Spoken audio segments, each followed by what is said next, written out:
இன்று தைலாபுரம் தோட்டத்தில் மருத்துவர் ஐயா அவர்களை மருத்துவர் அன்புமணி அவர்கள் சந்தித்து பேசியதை நான் மனதார வரவேற்கிறேன். இந்த நல்ல சந்திப்பு, இது மகிழ்ச்சி ஏற்படுத்தியிருக்கிற சந்திப்பு.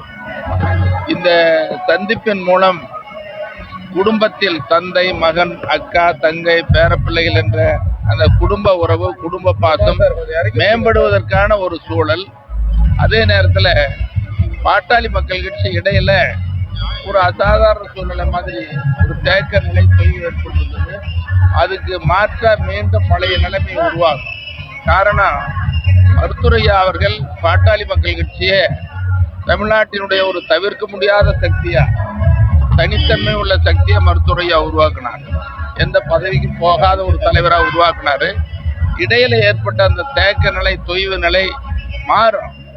அதுக்கு மருத்துவர் ஐயா அவர்களோ மருத்துவர் அன்புமணி அவர்களோ உட்கார்ந்து கட்சியினுடைய நிர்வாகிகள் தமிழ்நாடு முழுக்க எல்லாத்தையும் உட்கார்ந்து பேசுறாங்கன்னா மாறிடும்.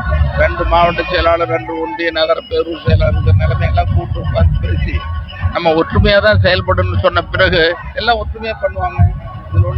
கட்சி வளர்றதுக்கான வாய்ப்புகள் அதிகமாக நிச்சயம் வாய்ப்பு. ஒன்னா சேர்ந்து பேசி எல்லாத்தையும் அழைச்சி பேசிட்டாவே. அதனால இதே சந்திப்பு இன்னும் கொஞ்ச நாளைக்கு முன்னால நடந்ததுன்னு வச்சுக்கோங்க, இன்னும் வலிமையா இருந்திருக்கு.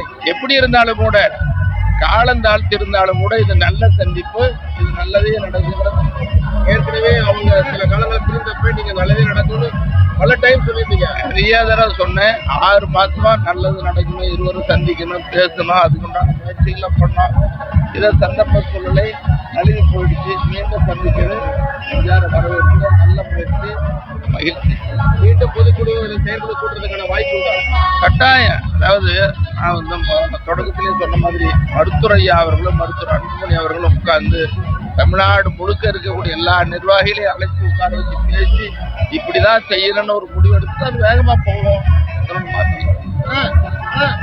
ஐயா கூட 3 பேர் இருக்கிறாங்க. 3 பேர் வெளியே